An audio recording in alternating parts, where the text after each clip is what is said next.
మరియు ఫరో ప్రజలను పోనీగా దేవుడు ఈ ప్రజలు యుద్ధము చూసినప్పుడు వారు పశ్చాత్తాపడి ఐగుప్తుకు తిరుగుదురేమో అనుకొని ఫిలిష్తీయుల దేశము సమీపమైనను ఆ మార్గమున వారిని నడిపింపలేదు. అయితే దేవుడు ప్రజలను చుట్టూ దారియగు ఎర్ర సముద్రపు అరణ్య మార్గమును నడిపించెను. ఇశ్రాయేలీయులు యుద్ధ సన్నద్ధులయ్య ఐగుప్తులో నుండి వచ్చిరి. మరియు మోషే యోసేపు ఎముకలను తీసుకొని వచ్చెను. అతడు దేవుడు నిశ్చయముగా దర్శనమిచ్చెను. అప్పుడు మీరు నా ఎముకలను ఇక్కడ నుండి తీసుకొని పోవాలని ఇశ్రాయేలీయుల చేత రూఢిగా ప్రమాణము చేయించుకొని ఉండెను. దేవుడు ఫరో దగ్గర నుండి వచ్చాక వీళ్ళు వెళ్ళవలసిన దేశం చాలా తక్కువ దూరం ఉంది, సమీపంగా ఉంది. అంటే వీళ్ళు ఇక్కడ నుంచి సపోజ్ మనం మెట్రోకి వెళ్ళాలనుకో, ఇప్పుడు ఇక్కడ నుంచి మొగలరాజపురం కదా, మొగలరాజపురం నుండి క్రీస్తురాజపురం వెళ్ళాలంటే అలా వెళ్తాం. ఇటు నుంచి ఇటు పడే వెళ్తే వచ్చేసింది ఒక 5 నిమిషాల్లో. అలా కాకుండా ఇటు వెళ్ళి మెట్రో నుంచి అటు రామర్పాడు వెళ్ళి అది మొత్తం తిరిగి వెళ్తే ఎంత టైం పట్టిద్ది? కొంచెం టైం పట్టిద్ది కదా. ఇప్పుడు మనం ఇలా వెళ్ళిపోతే మన సందులోంచి ఇలా సున్నపట్టిలు దిగా ఉంటే క్రీస్తురాజపురం అదంతా. కానీ అలా కాకుండా ఇలా మెట్రో నుంచి వెళ్ళి అటు గుణదలు వెళ్ళి అటు గుణదల నుంచి రామర్పాడు వెళ్ళి ఆ రామర్పాడు నుంచి మళ్ళీ గుణదలు ఇట్లా తిరుక్కొని వస్తే లేట్ అయిపోద్ది కాదు.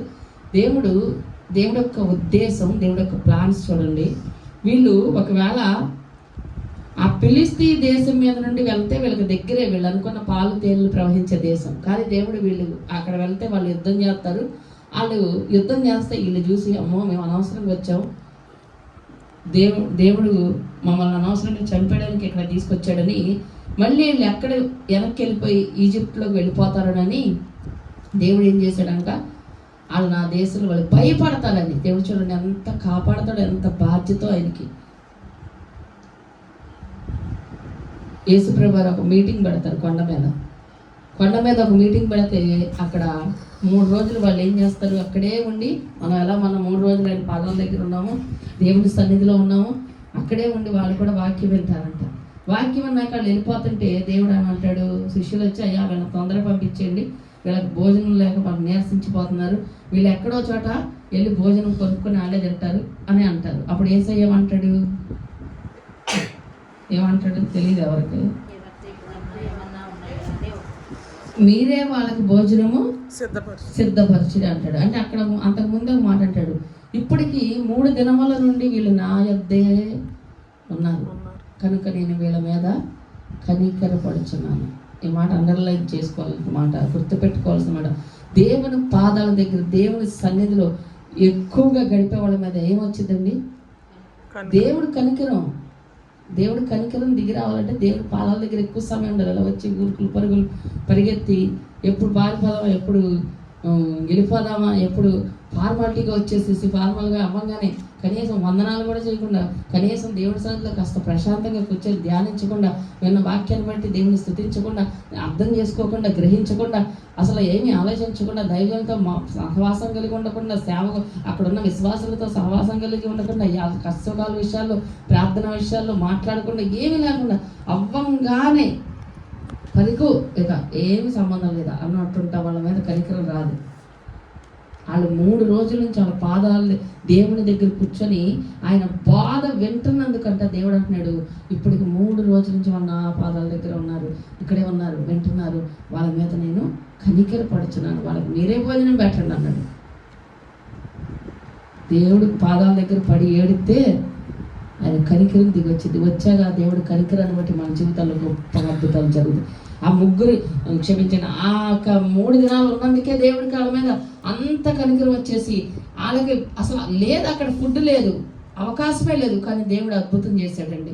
ఎందుకు అంటే వాళ్ళు అక్కడ ఉన్నారు, ఆ దేవుడి కోసం సమయం ఇచ్చారు, కేటాయించారు. వాళ్ళు తిండి తిప్పలు మానేశారు, వాళ్ళ పనులు మానేశారు, వాళ్ళ ఉద్యోగాలు మానేశారు.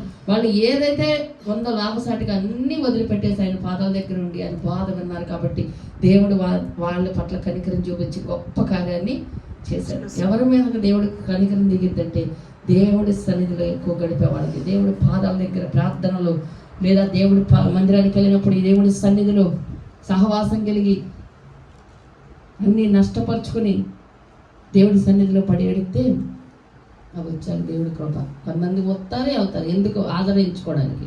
కోటాలకు మరి రాకపోతే మళ్ళీ ఏమైద్దో, అమ్మగారు అడుగుతారేమో, సేవకులు అడుగుతారేమో, వెళ్ళి ఒక రోజు కనపడేద్దాంలే, లాస్ట్ రోజు కనపడదాం, లేకపోతే ముందు రోజు కనపడని పదం, మధ్య రోజు కనపడని పదం, అలాంటి వాళ్ళకి ఏం కనికరం దొరకదు. ఆ దగ్గర దేవుడి సన్నిధిలో కనిపెట్టుకుని ఆ వాక్యమని ఆ 3 రోజులు ప్రార్థన చేసుకుని ఎవరైతే ఉంటారో వాళ్ళ మీదకి దేవుడి కనికరం దిగి వచ్చింది. హల్లెలూయా. దేవుడి ఎంత మరి బాధ్యత కలిగిన దానికి నేను ఈ మాట చెప్పాను. దేవుడు బాధ్యత కలిగిన దేవుడు. మన దేవుడు ఎవరు అంటే బాధ్యత కలిగిన దేవుడు అండి. వీళ్ళు ఎక్కడ దడుచుకుంటారో, ఎక్కడ వెనక్కి తిరిగి వెళ్తారో. మనం కూడా ఇప్పుడు చూడండి, రక్షించబడంగా ఏదైనా గొడవ అయిందనుకో, అమ్మో అనవసరంగా బాప్తిసం తీసేసుకున్నా, ఇప్పుడు ఏంటి సమస్య అనేసి వెనక్కి తిరిగి వేస్తామని దేవుడు ఎన్ని కవర్ చేస్తాడో, ఎన్ని కాపాడతాడో, ఎన్ని యుద్ధాలు ఆయనే చేస్తాడో, ఎంత సహాయం చేస్తాడో అది మనకు తెలియదు. మన కంఠము మనం గ్రహిస్తే కానీ ఆయన కార్యాలను మనం తెలియదండి. ఆయన అంత గొప్ప దేవుడు. ఇక్కడ అంటే వాళ్ళకి యుద్ధం చూడకూడదని దేవుడు అంట వాళ్ళని వేరే దారిలోకి నడిపించాడంట. నడిపించినప్పుడు వాళ్ళు చుట్టూ దారియగు ఎర్ర సముద్రము అరణ్య మార్గమున వారిని నడిపించడం. అంటే చుట్టూ దారి అంటే చాలా దూరం. కొన్నిసార్లు మనకు దేవుడు ఆలస్యం చేయడానికి కారణం ఏంటో తెలుసా? జరగాల్సిన టైంలో ఆయన మనం అనుకున్న టైంలో ఆయన చేయగలరు కార్యాలు, కానీ అలా జరిగితే మనకే నష్టం కలుస్తారు. అవి మనకు తెలియదు, ఎందుకంటే మనకు కనిపించదు కదా, మనకు తెలియదు కదా, అంత జ్ఞానం కదా, జ్ఞానం మనకు ఉండదు కదా. మనం అనుకుంటాం ఈరోజు జరిగిపోతే ఈ మెయిల్ బాగుండు, లేదా మా పిల్లడికి ఇప్పుడు వెంటనే ఉద్యోగం చేస్తే బాగుండు, ఈ సంబంధం సెట్ అయిపోతే బాగుండు, ఈ యొక్క బిజినెస్ ఈ ఆఫర్ మాకు వచ్చేస్తే బాగుండు, వీళ్ళు మారిపోతే బాగుండు, వాళ్ళు వచ్చేస్తే బాగుండు, వీళ్ళు వెళ్ళిపోతే బాగుండు, ఈ నెలలో బిల్లింగ్ కంప్లీట్ అయిపోతే బాగుండు. ఇవన్నీ మన ప్లాన్లు. అలాగే జరిగితే కొన్ని నష్టాలు మనం చూడాలి. అది దేవుడికి తెలుసు, మనకు తెలియదు. మనకేంటంటే మనం ఊహించుకోవడం మనకు తెలుసు. దేవుడేమో చాలా దూరం ఆలోచించి ఏది మేలో, ఏది ఉత్తమమో, ఏది మన క్షేమమో ఆయన ఆలోచించి తండ్రి, పరమ తండ్రి మనకి ఇవ్వాలనుకుంటాడు. మనమేమో మనం తొందరపడిపోయి అయిపోవాలని అనేసుకున్నాం. ఇక్కడ దేవుడు అంటున్నాడు, వీళ్ళు లేట్ అయినా పర్వాలా, 2 రోజులు వెళ్ళేదాన్ని 40 సంవత్సరాలు ఎందుకు తిప్పాడంటే లేట్ అయినా పర్వాలా, వీళ్ళు మాత్రం అవిశ్వాసపడకూడదు.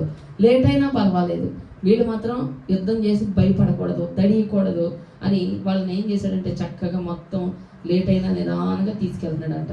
అంతేకాదు అక్కడ ఒక మాట ఉంటుంది, మరియు మోషే యోసేపు ఎముకలను తీసుకొని వచ్చెను, అతడు దేవుడు నిశ్చయముగా దర్శనమిచ్చినని, అప్పుడు మీరు నా ఎముకలను ఇక్కడ నుండి తీసుకొని పోవాలని ఇశ్రాయేలుతో ప్రమాణము చేయించుకున్నాను. ఈ యోసేపు ఎవరు అంటే, యోసేపు ఎలా వెళ్ళాడు ఇదంతా మనకు తెలుసు. ఆ పరాయి దేశంలో రాజుగా ఉన్నాడు. రాజుగా ఉన్నప్పుడు అతను అక్కడే చనిపోతాడు. చనిపోయినప్పుడు ఇక్కడే నా ఎముకలు ఉండకూడదు, నా ఎముకలు మళ్ళీ వాగ్దాన దేశం. ఆయనకి ఎంత విశ్వాసమో చూడండి. మనం చెప్పగలం ఈ మాట, మన వల్ల కాదు. దేవుడు ఒకరోజు నన్ను ఏడిపిస్తాడు, దేవుడు ఒకరోజు నా పరిస్థితి మారుస్తాడు, దేవుడు ఒకరోజు నన్ను తలగా నిలబెడతాడు అని మనం అంత విశ్వాసంతో మనం చెప్పలేం. ఎప్పుడు చెప్పాడు తెలుసా ఈ మాట? కొన్ని 100 సంవత్సరాల క్రితం చెప్పాడు. ఏదో ఒకరోజు మీరు వెళ్ళిపోతారు, ఈ దేశంలో ఉండరు. ఆ వెళ్ళిపోయేటప్పుడు నేను ఎలాగో ఇప్పుడు చచ్చిపోతా, ఈ దేశంలో చచ్చిపోతా, నన్ను ఇక్కడే పూడుస్తారు. ఈ వెళ్ళేటప్పుడు మాత్రం మీరు అలా వెళ్ళిపోబాకండి, నా ఎముకలను తీసుకొని మీరు వెళ్ళండి. ఎక్కడికి? మన దేశం, దేవుడు ఏ దేశం మనకి ఇస్తాడో ఒకరోజు దేవుడు మిమ్మల్ని దర్శిస్తాడు, ఒకరోజు మిమ్మల్ని దేవుడు తీసుకెళ్తాడు ఈ దేశం నుంచి. ఆ రోజు నా ఎముకలను కూడా మీరు తీసుకుని వెళ్ళండి. ఇక్కడ నా ఎముకలను విడిచిపెట్టద్దు. ఆయన ఎముకలు ఉండడం కూడా ఆయనకి ఈ లోకంలో ఇష్టం లేదండి. మన జీవితంలో మనం ఎంత చచ్చిపోయాక ఎవరు చూసి వచ్చాడు, నా ఎముకలు ఎక్కడ ఉంటాయి ఉంటాయి అనుకున్నాడా? యోసేపు అనుకోలేదు. నా ఎముకలు కూడా వాగ్దాన భూమి దేశంలోనే ఉండాలి, నా ఎముకలు కూడా దేవుడిచ్చిన దేశంలోనే ఉండాలి, దేవుడి చిత్తములోనే ఉండాలి అని ఆలోచించాడు. మనం ఎప్పుడు కూడా మనం ఏదో ఉన్నామా, తిన్నామా, ఇంకా ఏదో అయిపోయింది, గడిచిపోయిందిలే, ఏదో ఒకటిలే అని అనుకునేటట్టుగా ఉండకూడదు. మన భక్తి జీవితంలో మనం చాలా సీరియస్గా కొన్ని విషయాలు తీసుకుంటే, దేవుడి మీద విశ్వాసంతో కనుక మనం బ్రతికితే ఖచ్చితంగా యోసేపు ఎంత విశ్వాసంతో చెప్పాడో చూడండి. ఎక్కడ ఉంటుందంటే ఇది ఆదికాండంలో